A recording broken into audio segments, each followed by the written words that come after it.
মক্কায়।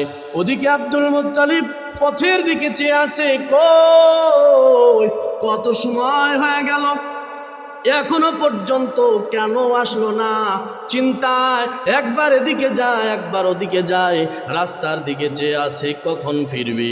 আমার ভাইয়েরা, আব্দুল মুত্তালিব দূর থেকে তাকায়া তাকায়া দেখতেছি ঘোড়ার উপরে দুইজন মানুষকে দেখা যায়, নাতি মোহাম্মদ আর কাকে যেন দেখা যায়।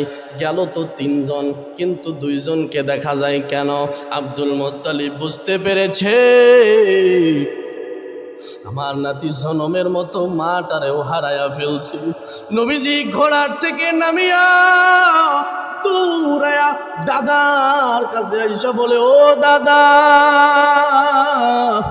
আমি আবার এতিম হয়ে গেলাম, কে আমারে ভালোবাসবে, কে আমারে বুকে তুলে নিবে? আমার ভাইয়ের